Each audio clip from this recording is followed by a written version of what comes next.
Help me welcome to the floor the director of the GTB Nollywood Studies Centre, which is Dr. Ikechukwu Obiaya.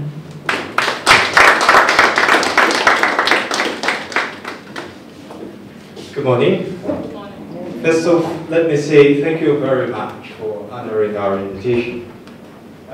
It's good to see some of the faces I see here. There's one person who I knew only his voice. I have seen his face today here, so it's good to meet.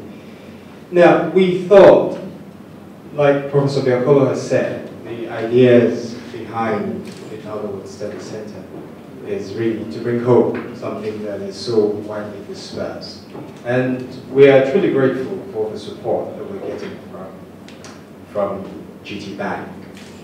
And this really is one way of, well, beginning in a formal way that relationship. But then we thought that rather than do just the usual lunch, tell people, okay, we have signed something, come and take a picture. No, that we will do something to give a bit more weight. I'm just trying to give a bit of a background for what we're doing here. There's so many issues that need to be discussed, and so that we're hoping that what we have put together today will lead to some of that discussion. You will notice the mix that we have done. You have an academic in the form of myself. Okay, I won't throw insults at myself in the name of humility. But we also have someone from the industry. And then more importantly, we're going to have someone from the bank. We all know that finance is a key problem for the industry right now. And if we're talking about development of the industry, we cannot fail to mention this aspect of finance. Okay.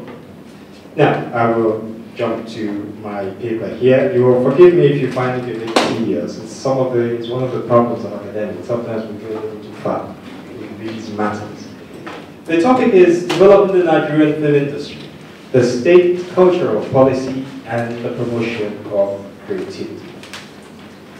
Now, many people will quarrel with the notion that the Nigerian film industry is successful. Some people don't like to hear that. But then, how do we rate success? If success of the film industry can be measured in terms of the number of films produced, in terms of the tremendous impact of those films, in terms of the size of the audience, as well as the amount of wealth and jobs generated, I don't think there's any doubt about that. We can't say that this industry has been successful. Yes, we can go ahead to say that there are many problems. There are problems of technical quality. There are problems of poorly trained people, so on and so forth. We can list all of them, yes, but it does not detract from the fact that there has been an element, or there are many elements of success for this industry. So, the industry remains to a great extent poorly developed, but there is a shortage of infrastructure, well-trained hands, and above all, there is a shortage of funding. Now, my concern here, I'm focusing very much on the role of the state, the role of government. And the role of government in the growth of the industry so far has been minimal. Some people have said that, well, the industry has grown the way it has done precisely because government has not been involved. Okay, well, okay. But nevertheless, there are certain roles that the state needs to play. And as a matter of fact, it was not until December 2003, 10 years into the existence of the industry, that the industry was formally acknowledged by the government. And this was when the then President Olusegun Obasanjo, in the process of delivering his 2004 budget speech, listed the nation's video film industry as one of the sectors with great potential. He went on to indicate that particular attention will be given to developing the industry as a means of generating jobs. This was open, official recognition of the industry after years of turning a blind eye to what was going on in that sector. Also that year, in 2004, the industry got a mention in the needs document, the National Economic Development National Economic Empowerment and Development Strategy. The document states that the government's policy thrust for the sector is to facilitate the development of a technologically competitive, private sector-led third industry in Nigeria that will create employment, wealth, and net foreign exchange earnings. Very nicely said, I'm sure you agree with me. But then, how much of that has been done? Very little. 10 years afterwards, not much of this, if any, has really happened. But then, it still remains striking that the statements were made at all. The reason for the interest of the government can be found in a term that has grown very popular, the creative industries. According to a couple of authors, Potts and Cunningham, creative industries is a new analytic definition of the industrial components of the economy in which creativity is an input and content or intellectual property is the output. The Nigerian government was merely following the growing tendency on the part of governments worldwide to develop policies aimed at promoting the creative industries. And this has come about as a result of having recognized the economic potential of these industries. In the words of one author, the advantages of developing creative industries seemed clear: jobs and GDP. Now, what really are the creative industries? Well, without going into definitional issues, suffice it to say that creative industries have been described as encompassing those activities that have their origin in individual creativity, skill, and talent, and which have a potential for wealth and job creation through the general exploitation of intellectual property. Well, one should not underestimate the important contribution that the creative industries can make to a nation's economy, especially through the potential for drawing marginal cultural labor into the formal high-value economy. And this is especially important when we apply it to a developing economy like that of Nigeria, which has a large informal sector within which the work of a large body of creative workers goes largely unnoticed by policymakers. And in the first place, it is important for the workers. Such a recognition is important for the workers because it permits a focus on the persons themselves. It should not be overlooked that the creative industries are grounded in personal ideas, talent, experience, and work. So that the focus on the industry by the government should, ideally, open the door to policy aimed at improving the lot of the creative workers through training, the provision of work and protection from exploitation, amongst other things. However, this is not always the case. Nevertheless, it is precisely the introduction of the creative industries into the mainstream that facilitates drawing attention to the neglect or inadequate provision for the creative workers in state policy. The discourse on the creative industries has brought into the mainstream the economic potential of this sector.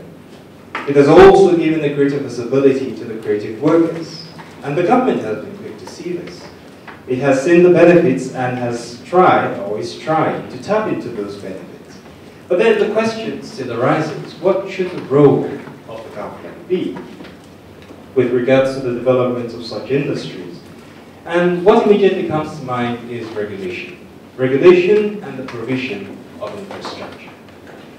Maximum exploitation of the economic potential of these industries requires that some attention be paid to the development of infrastructure.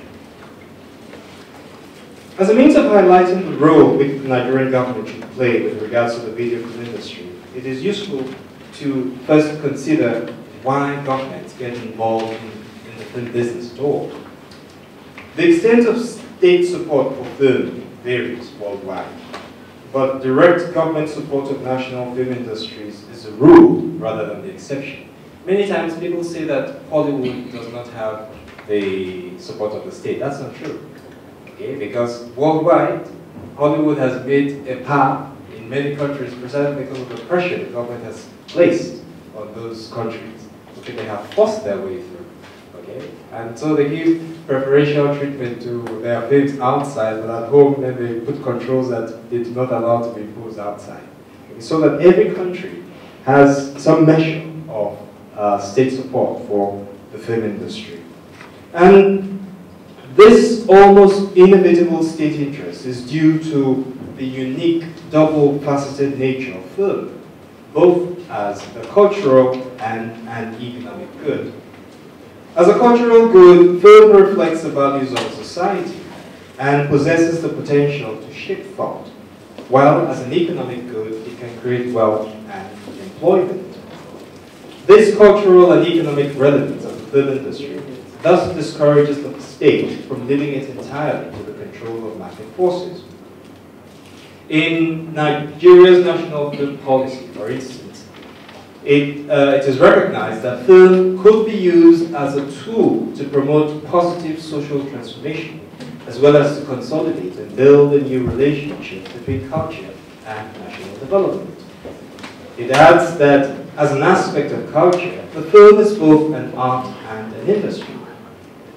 In this regard, state policies towards the film industry should strive to create a situation whereby the production of artistically or culturally relevant films is guaranteed through measures designed to strengthen the industry as a whole. Unfortunately, this is not happening. The state has the duty to ensure the economic well-being of its citizens, and it has a legitimate responsibility to protect society's cultural memory and heritage, to defend its cultural values, to stimulate cultural production, and to ensure that culture is not defined exclusively by market criteria. This dual responsibility has led governments worldwide to take a hand in the definition of cultural policies and economic regulations, both of which affect the film industry, either directly or indirectly. State intervention then, and particularly financial support, is a device to protect an economic sector from its own internal weakness and contradictions, as well as from pressures of a systemic nature originating in the economy at large.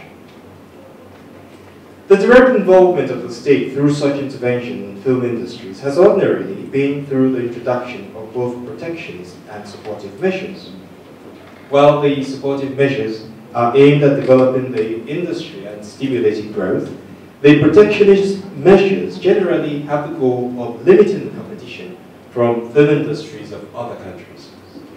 Protective laws, funding, training, and the creation of a conducive business environment are what the film industry usually requires of the state.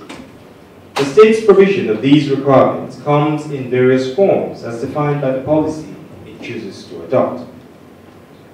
There's an author, Randolph Johnson, who indicates a useful distinction between restrictive, supportive, and comprehensive protectionist policies. According to him, a restrictive policy, which includes such measures as screen and import quotas, as well as import tariffs and custom duties, is designed to give the local industry some breathing room by impeding the complete takeover of the local market by foreign concerns. A supportive policy includes direct state support of the industry in the form of bank loans and credit, prizes, production subsidies, and other forms of film financing, assistance in reaching foreign markets, and training of film industry technicians.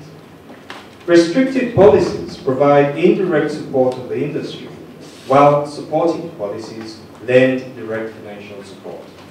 A comprehensive state policy will include both restrictive and supportive measures. Well, although the Nigerian government has at various times taken actions which might fit into one or the other of these protectionist categories, it is difficult to identify its policies as being fully in line with the ideals that these categories indicate. Over the years, the government has shown a certain lack of commitment, and it has frequently been accused of not having clearly defined goals with regard to the promotion of the cinema. Various authors have criticized the government for its nonchalant attitude toward art and culture, that was Ukadike, or for its apathy and hostility towards Nigerian filmmakers, in the words of Francois Balogun. Much of this attitude is a reflection of the government's stance on culture. The cinema, as already stated, falls very much within the ambit of culture. It is therefore not surprising that the position of any state of the cinema will be determined by its ideological position with regards to culture and whether the cinema fits in with that position. There is a consensus that culture is a common good which should be protected and appreciated by all. But positions vary on the form which this protection should take. Some states have taken a dynamic approach in the sense that they do not merely preserve already existing forms of culture, but also encourage and promote new manifestations. This dynamism also involves recognizing and appropriating the economic potentials of culture, especially as regards the creation of jobs. But for other states, this protection has taken a largely static form, consisting in the preservation of culture, which is seen as a national heritage. This is an approach which has guided cultural policy in many countries, Nigeria included. And it begins from the consideration of culture as something unchangeable and something which possesses absolute values. Thus, a dominant influence in the creation of cultural policy is a view that characterizes culture as removed from the everyday, mundane, and functional, and elevates it to its own level, for some almost equivalent to a deity. Culture is further seen by some as an expression of civilized society, and something that could have a civilizing influence on citizens of the state.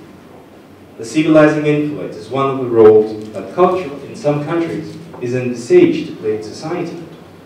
It is consequently sometimes used as a tool for tackling societal problems. Culture is then valued for what it can add to the society, and the state accordingly allocates resources and takes measures to promote the manifestations of this public good.